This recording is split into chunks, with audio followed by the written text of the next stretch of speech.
Estamos aqui com o Kiko Freitas, super baterista, super amigo, companheiro, parceiro de João Bosco por quantos anos? Nem sei. 12. Juntos 12, você deve estar com o João uns 15 já, né? Faz 15 anos que vem. 15, uma loucura, né? E também parceiros do nosso trio e de tantas outras que a gente fez mundo afora, né? Já temos mais horas de avião juntos do que urubu de voo, bicho. A gente já viajou muito junto, esse mundo todo, né? É verdade.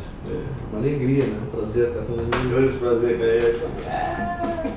Me conta um pouco da sua história. Quando é que você decidiu ser músico? Por que foi isso? Qual foi a tua influência? Conta um pouquinho pra gente. A minha relação com a música já é de muito pequeno, né? Na verdade, desde que eu me conheço assim por gente, que eu tenho na família essa coisa da música, dos poetas. Meu avô e minha avó são poetas, né? Foram poetas. Minha mãe também cantando, né? Assim como a tua mãe também. Então já estava na família a coisa da arte, né? E eu me lembro com assim, as lembranças mais antigas, com 4 anos, eu tocando com o pai, né? Tocando bombo com meu pai, bombo legueiro, instrumento típico lá do sul. Então eu não me vi em nenhum momento fazendo outra coisa, né? Deixa eu só fazer uma parte. Eu queria ser o Batman também quando eu era pequeno. Mas aí passou logo e ficou só a música. Fazer uma parte aqui. O pai do Kiko, a que ele está se referindo, é o Telmo de Freitas, que é um super músico, uma pessoa, assim, é um ícone da música de fronteira, da música gaúcha. E o Kiko tá falando que ele tocava bombo legueiro na banda do pai. Imagina uma pessoa como o pai do Kiko, que tem a importância que tem na música, aquele molequinho de 4 anos lá, né? Tocando bombo legueiro, deve ter sido... E a mãe cantando, era muito especial, né? Quando você foi para a bateria mesmo, e como é que foi isso? Você teve algum professor que te deu os primeiros passos, ou alguém que te orientou mesmo, ou você foi uma coisa mais autodidata? Ali depois do bombo, de tocar quando criança, tipo com 8 anos, o meu pai nos colocou na aula de violão, eu e minha irmã, né? Então nós estudamos violão ali e tocávamos em casa também, quando naqueles saraus ali, às vezes a gente tocava alguma coisa. E foi muito bom, o professor, eu me lembro, era o Fábio, que tocava no grupo do meu pai até, então tinha paciência, assim, ficava nos ensinando aqueles acordes básicos, né? Dali eu fui pro contrabaixo, porque os meus 3 primos, né?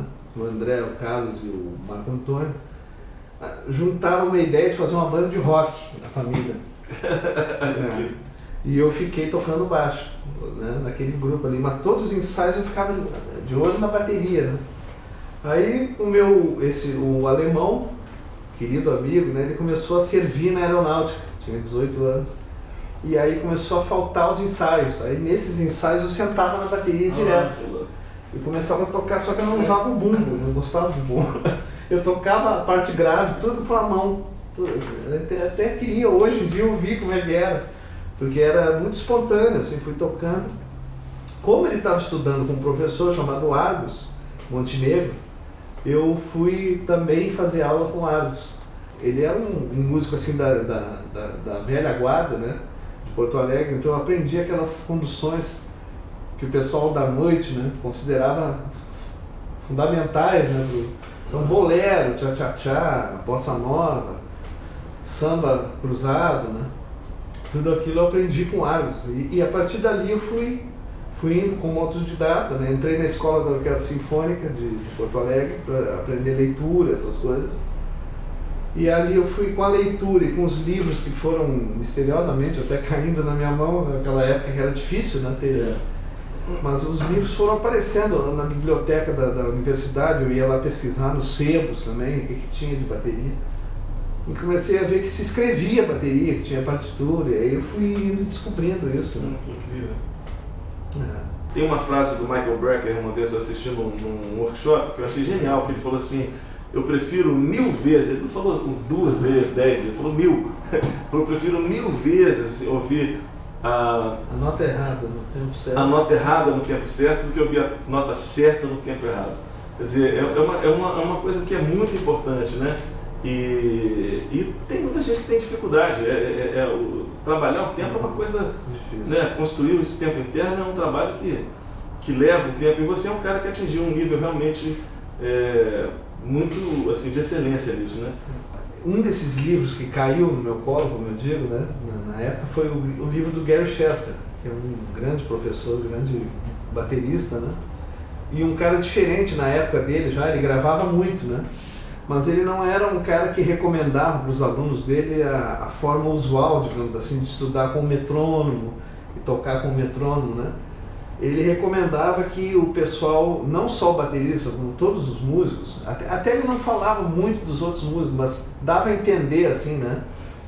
E depois eu, modestamente, comecei a ter essa convicção, tocando em grupo e tocando com várias pessoas, eu comecei a ter a convicção de que todos os músicos deveriam ter esse tipo de treinamento, que é o seguinte: primeiro começar cantando, né? Ele fala lá no livro dele, que é chamado New Breed, ele fala a importância de cantar junto com o metrônomo. Por exemplo, está estudando com o metrônomo, mas você também vai cantar o pulso fundamental, que seja semínima, né, em 4x4. Então ele recomenda que a pessoa solfeje aquele tempo junto com o metrônomo, enquanto lê, né, as outras subdivisões, no caso da guitarra, ou tocando as escalas aqui, ou algum encadeamento de acordes, e cantando o clique internamente, até que ele vai desligar o metrônomo, que é uma fonte externa de tempo, né?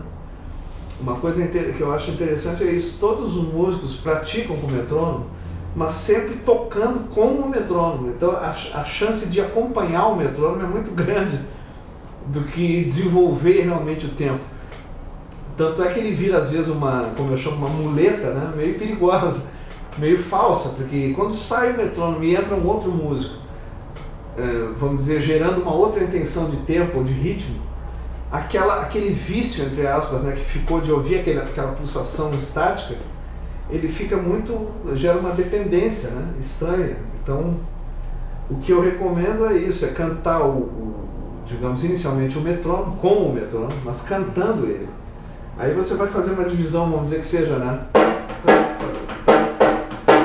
Só que eu vou cantar isso, vou fazer tan, tan, tan, tan,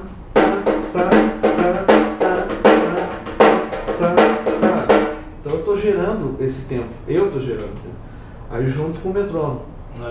E aí progressivamente até cantar até que muda, inverte a coisa. Eu vou gerar um tempo aqui e vou cantar aquela visão com as duas mãos, e depois tentando usar os pés também, com esse trabalho do tempo interno, que eu acho que ele é fundamental, né, para o pessoal. Arrasou aqui, professor. Obrigado, cara. Vamos tocar alguma coisa? Vamos tocar uma besteirinha para fechar a tampa. Vamos.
Se acontecer isso, não vai ser terrível. Eu não vou dizer isso. O acesso de riso do Nelson. Eu fui te lembrar isso. Cara, o acesso de riso. A gente teve uma vez que a gente não conseguiu gravar porque eu ficava tendo acesso de riso. Gravação de disco. Gravando. Bom, Kiko, e aí depois...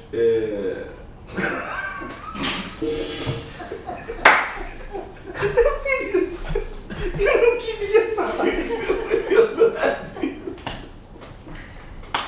Eu não queria falar isso. Vocês pediram, não, agora fala. Eu falei, eu já tô em lágrimas. Uma água. Água. Eu tenho água aqui.